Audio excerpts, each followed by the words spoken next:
మన రక్షకుడును ప్రభు అయిన యేసుక్రీస్తు పేరిట మీ అందరికీ నా హృదయపూర్వక వందనములు. అనుదినమన్న కార్యక్రమానికి స్వాగతం. ఈ దినము దేవుడు మనకు అనుగ్రహిస్తున్న వాక్కు కీర్తనలు 50వ అధ్యాయము 23వ వచనమును గనక మనం చదువుకున్నట్లయితే, స్తుతియాగము అర్పించువాడు నన్ను మహిమపరచుచున్నాడు, నేను వానికి దేవుని రక్షణ కనుపరచినట్లు వాడు మార్గము సిద్ధపరచుకొనెను. మరి స్తుతియాగం అనేది ఎవరైతే అర్పిస్తూ ఉంటారో, అంటే దేవునికి స్తుతి చెల్లించడం ద్వారా మనము దేవుణ్ణి మహిమపరిచిన వారం అవుతాము. అట్లాగే స్తుతి ద్వారా మన జీవితంలో ఏం జరుగుతుందంటే ఆ పరలోక రాజ్యానికి ఒక మార్గాన్ని మనము సిద్ధపరచుకున్నట్టే అనమాట. అంటే ఆ గమ్యానికి నువ్వు వెళ్ళటానికి ఈ స్తుతి నువ్వు దేవుణ్ణి చెల్లించడం ద్వారా, స్తుతియాగము చేయటం వల్ల మరి మనము ఆ యొక్క మార్గంలోకి వెళ్ళగలుగుతాం, ప్రవేశించగలుగుతాం. అలాగే మరి మన జీవితంలో దేనిని బట్టి దేవుణ్ణి స్తుతించాలి అని అంటే, అన్ని విషయాలలో నీకున్న మరి కరువే గాని, ఇబ్బందే గాని, శ్రమే కానీ, ఏ పరిస్థితిలో నీవు ఉన్నప్పటికీ కూడా దేవుణ్ణి మనము స్తుతించడం నేర్చుకోవాలి. కానీ మన జీవితంలో ఏం చేస్తామంటే, మనకు మేలు జరిగినప్పుడు దేవుణ్ణి స్తుతిస్తాం, కానీ కీడు జరిగినప్పుడు దేవుణ్ణి సనిగే వారిగా ఉంటాం. మరి ఇశ్రాయేలు ప్రజలు కూడా అంతే. దేవుని విషయంలో ఏమిటంటే, మరి దేవుడు చేసిన మేలులన్నీ కూడా చూశారు, ఎన్నో అద్భుత కార్యాలు పొందుకున్నారు. మరి ఎప్పుడైతే మరి వారు దేవుడు చేసిన కార్యాలన్నీ కూడా మర్చిపోయి, అంటే చిన్న శ్రమ రాగానే దేవుణ్ణి మర్చిపోయి ఏం చేశారు, సనిగి గొనిగారు. కాబట్టి అరణ్యంలో చాలా మంది కూడా వారి జీవితాలను వాళ్ళు కోల్పోయారు. మనం ఎప్పుడైతే సనిగి గొనిగేవారుగా ఉంటామో అప్పుడు సాతాను మన దగ్గరికి వచ్చి కూర్చుంటూ ఉంటాడు అనమాట. అన్ని కూడా జ్ఞాపకం చేస్తూ ఉంటాడు, నీకు ఎదురైన కష్టాలు, ఇబ్బందులు, వాటన్నిటిని కూడా గుర్తు చేస్తూ ఉంటాడు. దాని ద్వారా నీవు దేవుని యొక్క ప్రణాళికని నెరవేర్చలేవు. కానీ ఎప్పుడైతే మనము దేవుణ్ణి స్తుతిస్తూ ఉంటామో అప్పుడు మనకున్న పరిస్థితులన్నీ కూడా మారిపోతాయి. స్తుతి నీ స్థితిని మారుస్తుంది, నీ పరిస్థితిని కూడా మేలుకరంగా మారుస్తుంది.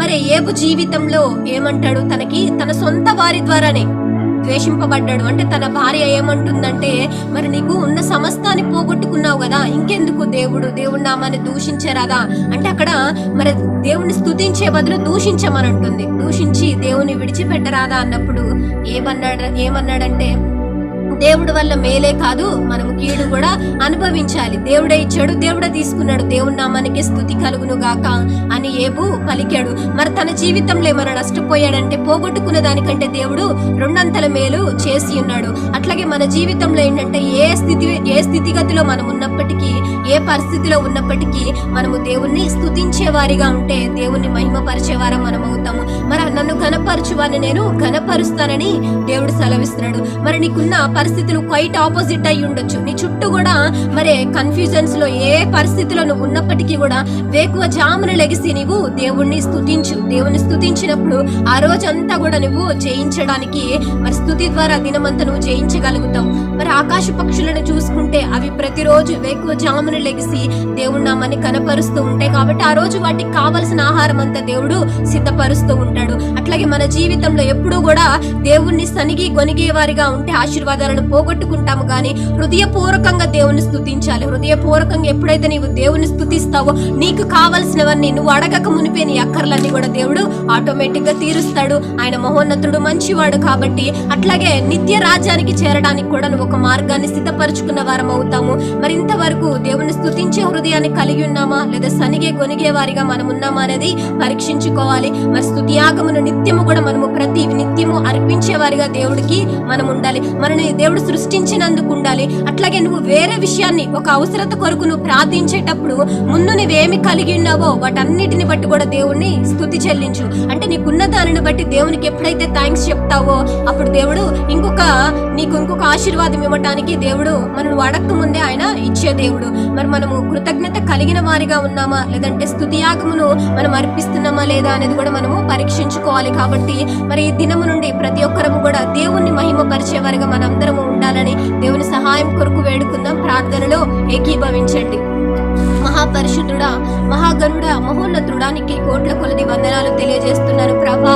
అయ్యా, ఈ దినం ఎంతమంది అయితే వాక్యము విని ఉన్నారో ప్రతి బిడ్డను కూడా మీరే జ్ఞాపకం చేసుకోమని వేడుకొనుచున్నాను తండ్రి. ప్రతి ఒక్కరికి స్తుతించే మనసును అనుగ్రహించండి దేవా. వారు కలిగి ఉన్న దాన్ని బట్టి నేను మహిమపరిచే వారిగా ఉండినట్లు కృప చూపండి దేవా. ప్రతి ఒక్కరు కూడా నీ యొక్క రాజ్యమునకు మార్గం సిద్ధపరచుకునే వారిగా నీవిచ్చిన రక్షణను ప్రభా కాపాడుకునే కృపను ప్రతి ఒక్కరికి అనుగ్రహించండి తండ్రి. ఇంతవరకు పోగొట్టుకున్న ప్రతి ఈవిని కూడా పొందుకున్నట్లు సహాయం దయచేయమని నేను స్తుతిస్తుండగా ప్రతి ఒక్క పరిస్థితిని మీరే మార్చమని వేడుకొనుచున్నాను తండ్రి. ప్రతి ఒక్కరి స్థితిగతులను మార్చి మీరు మాత్రమే మహిమ తెచ్చుకోమని, ఈ దినానికి కావలసిన సహాయమును అందించమని నజరేయుడైన యేసుక్రీస్తు నామం పేరిట అడిగి వేడుకొనుచున్నాం తండ్రి. ఆమెన్.